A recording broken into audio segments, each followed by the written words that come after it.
What's up guys, ito naman po si Kuya Sir at tayo ay mag-react dito sa isang video na kung saan isang Pinay na homeless sa Canada ay lumalala na raw ang kalagayan. No? Ito ay galing kay Jowok in Tours, no? PH. Siya ay isang OFW sa Canada. No? Siya ay may makakausap na isang hindi pinalad na Pinay. Panoorin natin guys. Kamusta? You know where I can be put Put what? this kind of glass work. The pipe broken. Anong nangyari dyan? Hindi ko rin alam eh. Anong nangyari sa mukha mo, Asli? Really don't understand. Sino nang gumawa sa'yo I'm niyan? doing my hydration now. Sino gumawa sa'yo niyan? Nasa Malabuntags na tayo. Malabon? Yeah. Ano ba yan? Malabuntags. Bago lang ako dito. Kumain ka na ba? Yan lang yung ano. Sino kasama mo rito? Ba't may mga jacket? However, I don't know eh. Pinadala ko lang. May nag-assist na sa akin. Pero itong mga closest. Ay, huwag mo kong hawakan yan. Baka, ano ba yan? Mga, ano yan? Uwi ka lang dito? No. I'm going to get a place for me, like a house Oo. for my kids. Asan na yung anak mo? My place with my mom, my parents. Asan na yung anak mo? Ba nangyari sa'yo? Pinagdudrawingan mo na yung mukha mo. But this one, can I use this one for a while? I don't know kung sa kanino yan. Ano ba yan? Kumain ka na ba? Ikaw nga, kuya, anong appetite? Ha? Ano ba appetite mo? Appetite mo? Ikaw yung tinatanong ko. Appetite ko, wala. Mag-jacket ka, ano ba yan? Ay, ano ba ta? Ha? Ano ba appetite? Ikaw?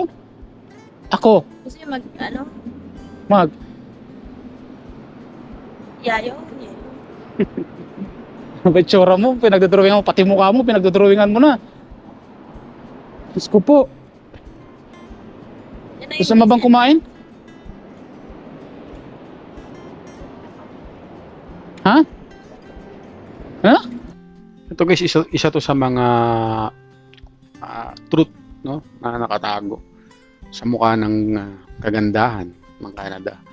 No, so maraming Pinoy, or hindi lang mga Pinoy, mga ibang lahi, ang ganyan ang kalagayan. Maski mga Canadian may mga ganyan din. So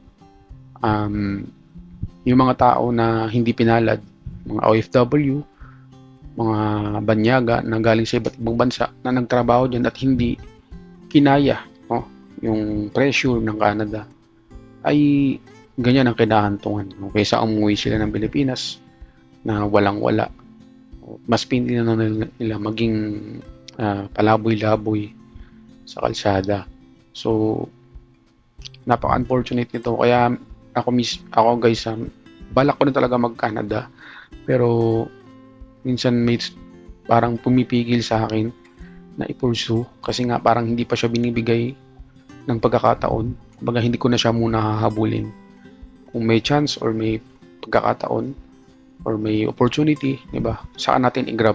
Pero mahirap kasi yung ipinipilit mo yung isang bagay na mahirap abutin. So malamang ganito yung nangyari kasi nga parang na-rush out ka sa isang bagay na talagang hindi mo pa talaga alam anong gagawin mo o hindi mo kaya, no?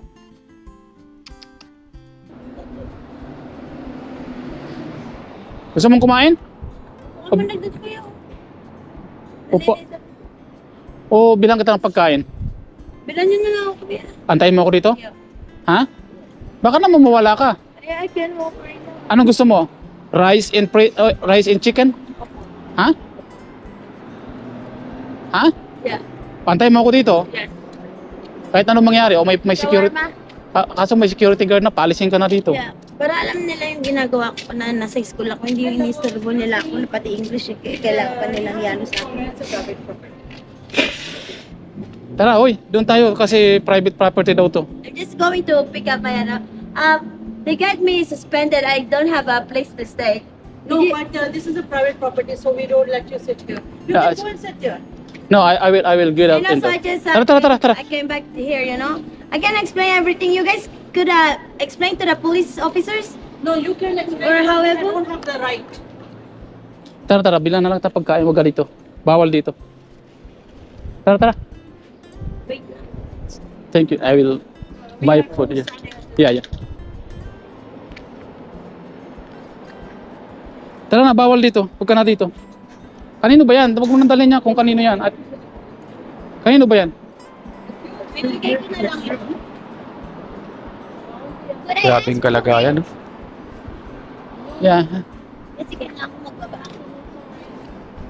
Ganyang buhay guys, ano yan, kalat yan sa Could you buong hold mundo. this one? Huwag na, tapon mo na yan. Ano ba yan? No, I don't like this kind of squash because I'm checking my fucking team too.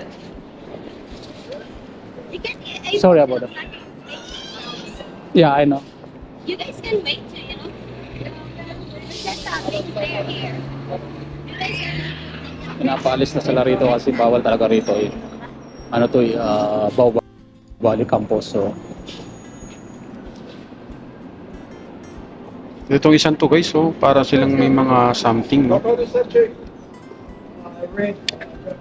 don't have anything here. Let's hold a second because it's my fucking fancy. No, you are smoking. Don't smoke. What are you doing? Excuse me. Excuse me. You are lighter. Smoking is not allowed here. But you see that I smoke? No. See, That is not smoking. that's Yeah, you correct. smoke here. That's what I'm saying. That's not smoking. Have you ever done Oh, you smoke in do your not eyes? smoke here because You it's have to private take this also property. with you.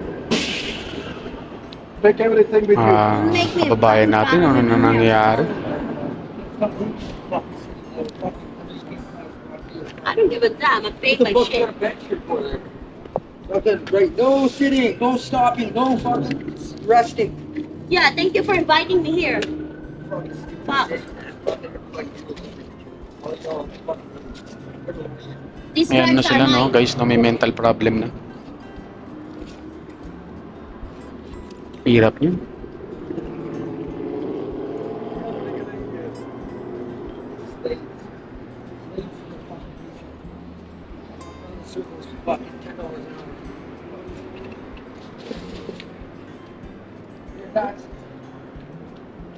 Be fast, please.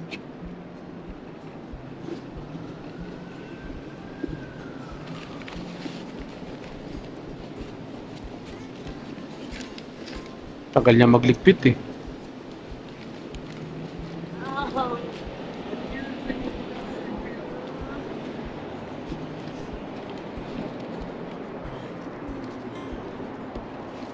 Pero may ano no, may nakakausap naman siya in some ways, no.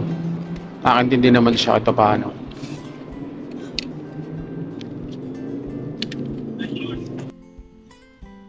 Yun lang guys, no, tapos na yung video. So, ang main message ng ng video na ito ay sana matulungan sila ng ating gobyerno, no, yung mga hindi pinalad na OFW sa ibang bansa. And then kung ikaw naman OFW, no, iwasan mo yung mga bisyo, lalo na yung pinagbabawal na gamot at sugal, no.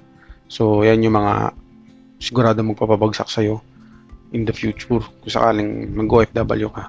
Kung gusto mo talagang masenso sa ibang bansa, ang gawin mo is mag-ipon, no? Unahin mo muna yung prayo mo.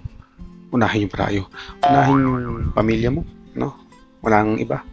Magas sila lang talaga yung dapat kuhanan mo ng strength, no? Magdasal, yan yung gagawin mo. Sure ako na hindi mangyayari sa mga ganito. So, I feel sorry for ate. Sana makita pa siya ng pamilya niya na maayos at magamot pa siya in the future. So, yun lang guys. Maraming salamat. Kung hindi ka pa nakapollow, follow po. And then, pabisit po itong YouTube channel namin. Thank you. Maraming salamat. God bless.